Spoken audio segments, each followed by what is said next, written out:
Assalamualaikum dan salam sejahtera.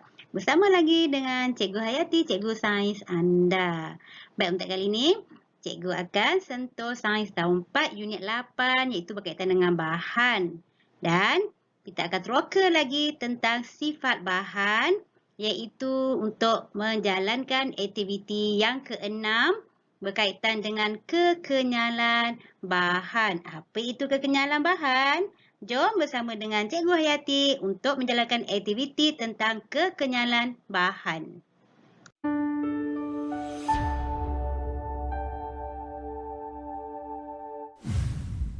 Sebelum kita jalankan aktiviti, jom kita lihat apakah yang dimaksudkan dengan kekenyalan. Kekenyalan ialah kebolehan sesuatu bahan untuk kembali kepada keadaan asalnya sesudah ditarik, dipicit atau diregangkan. Terdapat bahan yang kenyal dan bahan yang tidak kenyal. Bagaimana kita nak mengelaskannya? Jom kita jalankan aktiviti untuk mengenal pasti bahan yang kenyal dan bahan yang tidak kenyal. Hai, Assalamualaikum dan salam sejahtera.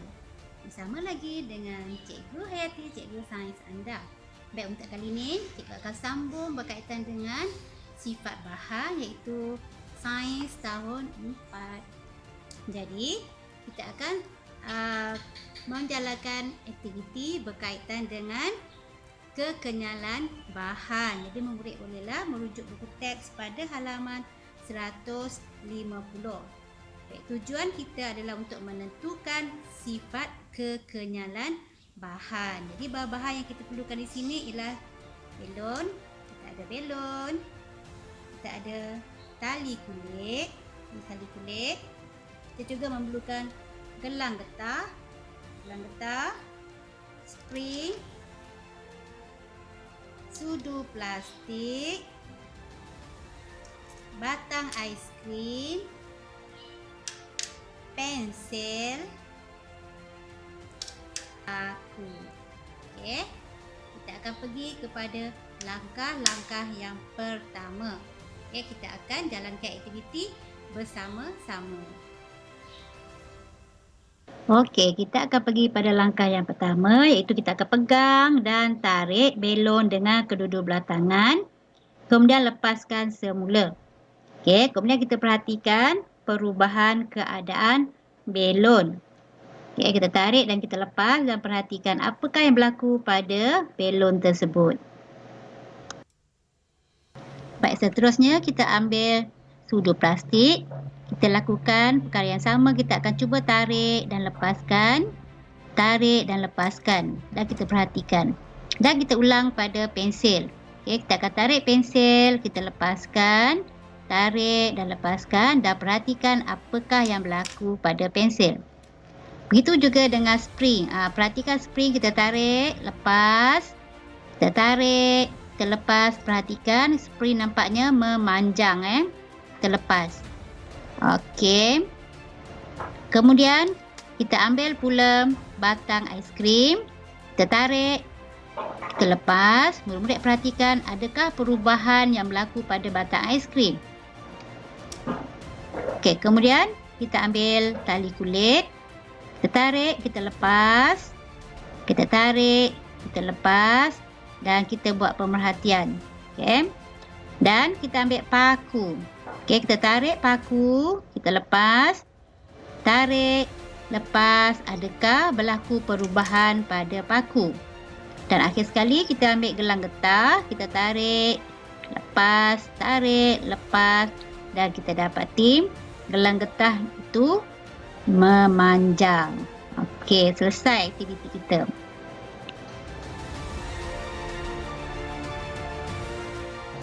Baik, setelah kita menjalankan aktiviti, jadi murid diminta untuk melengkapkan jadual yang disediakan. Jadi, kita buat pemerhatian sama ada objek yang diuji boleh ditarik dan kembali ke bentuk asal ataupun tidak boleh ditarik dan kita nyatakan inverse. Okay, jom kita perhatikan objek yang pertama iaitu belon. Apakah yang berlaku pada belon apabila kita ditarik? Ya, belon boleh ditarik dan kembali ke bentuk asal. Inverse dia sebab dia kerana belon boleh diregangkan.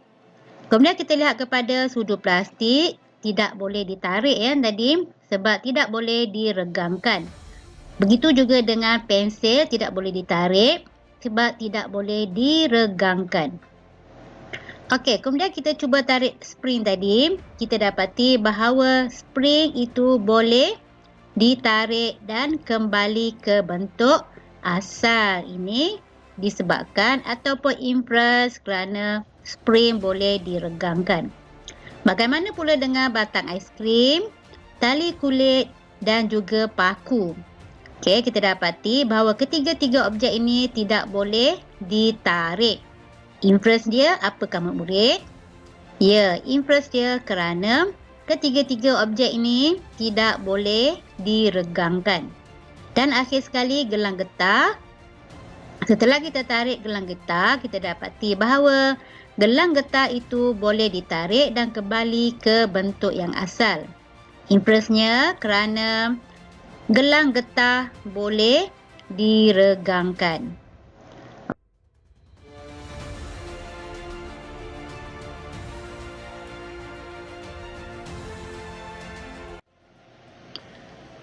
Baiklah, setelah kita melengkapkan jadual dan juga merekodkan pemerhatian dan juga influence, cuba kita lihat pada soalan yang diberikan dalam buku teks kamu. Soalan yang pertama, apakah pemerhatian kamu dalam aktiviti ini? Jadi, murid lihat ruangan pemerhatian dan perlu ditulis apa yang kamu perhatikan. Okey, cadangan jawapannya seperti ini.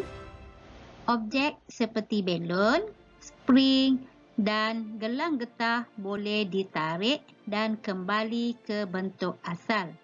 Manakala sudu plastik, batang aiskrim, pensel, tali kulit dan paku tidak boleh ditarik. Itu adalah pemerhatian kita. Seterusnya kita lihat pada soalan yang kedua. Nyatakan sifat bahan yang diuji dalam aktiviti ini. Okey, apakah sifat bahan yang hendak kita uji, murid? Ya, sifat bahan yang diuji dalam aktiviti ini adalah kekenyalan bahan. Seterusnya, kita lihat pada soalan yang ketiga. Objek diuji manakah boleh ditarik dan kembali ke bentuk asalnya? Okey, kita ada 3 objek tadi yang boleh kembali ke bentuk asalnya. Jadi, bolehlah murid-murid menulis objek seperti belon, spring dan gelang getah boleh ditarik dan kembali ke bentuk asalnya. Baiklah, seterusnya mari kita lihat kepada soalan kesimpulan ataupun rumusan daripada aktiviti yang telah kita jalankan. Okey, soalannya, berdasarkan semua aktiviti yang telah dijalankan, apakah yang dapat kamu rumuskan tentang sifat sesuatu bahan? Okey, apa yang telah murid perhatikan tadi? Jadi kita dikendaki membuat rumusan.